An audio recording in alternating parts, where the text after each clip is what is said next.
কাউকে ভালোবাসতে হলে এমন ভাবে ভালোবাসো যেন ভাগ্য নিজেই তোমাদের মিলিয়ে দেয়। যখন কেউ সম্পর্ক শেষ করতে চায় তখন সে কোনো না কোনো অজুহাত কি খুঁজে পায়। যার কাছে পৃথিবীর সব দুঃখ বলা যায় তার কাছেই তার দেওয়া দুঃখ বলা যায় না। ধৈর্য ধরো, তোমাকে কাঁদানোর মানুষটাও একদিন কাঁদবে তোমার থেকে অনেক বেশি। তোমার সমস্যা তোমাকেই সমাধান করতে হবে, অন্য কেউ হয়তো সান্ত্বনা বা পরামর্শ দিয়ে কেটে পড়বে। জীবনে যদি কষ্ট কম পেতে চান তবে মন থেকে আগে মায়া ত্যাগ করুন। একজন রাগ করলে সম্পর্ক গভীর হয়, আর দুজন রাগ করলে সম্পর্ক নষ্ট হয়। হাত ধরলে সারা জীবনের জন্য ধরবেন, কারণ মানুষের সাথে সারা জীবন পার করতে হবে। রাস্তা নয়, যে অতীতের বোঝা বাড়াবে তাকে অতীতেই রাখো, যে অতীত বলাতে পারবে তাকে ভবিষ্যৎ করো।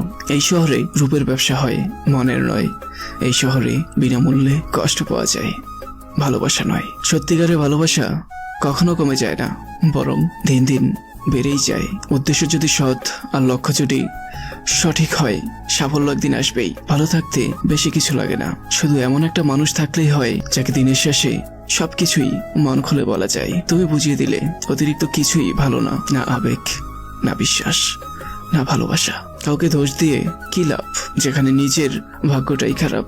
কখনো কখনো গুরুত্ব বোঝাতে দূরত্বের প্রয়োজন হয়। সবাই যদি সবাইকে বুঝতো তবে সমস্যা কিছুই থাকতো না, কারণ মন সবার থাকলেও মনুষ্যত্ব সবার থাকে না। পৃথিবীতে এই দুই ধরনের মানুষ খুব অসহায়, রূপ ছাড়া মেয়ে আর টাকা ছাড়া ছেলে। বন্ধুত্ব তৈরি হয় আন্তরিকতায়, টিকে থাকে ভালোবাসায়, আর হারিয়ে যায় অবহেলায়। যে তোমাকে মন থেকে চায় সে প্রতি রাতে স্বপ্নে তোমাকেই দেখতে চায়। পৃথিবীর সবচাইতে ভয়ঙ্কর প্রাণীর নাম কি জানেন? তা হলো মানুষ। এরা নিজেদের স্বার্থের জন্য সবকিছুই করতে পারে। অযোগ্যকে যোগ্য বানানো সম্ভব, কিন্তু বিশ্বাসঘাতককে বিশ্বস্ত বানানো খুবই কঠিন। একটা কথা কি জানো তো, যে তোমাকে ছেড়ে গেছে সে কখনোই তোমাকে ভালোবাসেনি। জীবনে ভালো থাকতে গেলে ভুলে থাকতে হবে, সেটা কোনো মানুষই হোক কিংবা তার ব্যবহার। আগুন দিয়ে যেমন লোহা চেনা যায়, তেমনি মানুষের ব্যবহার দেখে তার চরিত্র চেনা যায়। সম্পর্ক তৈরি করার আগে নিশ্চিত হন আপনি তার প্রিয়জন না প্রয়োজন। হারিয়ে গেলে সবকিছুই পাওয়া যায়, কিন্তু বিশ্বাস নয়।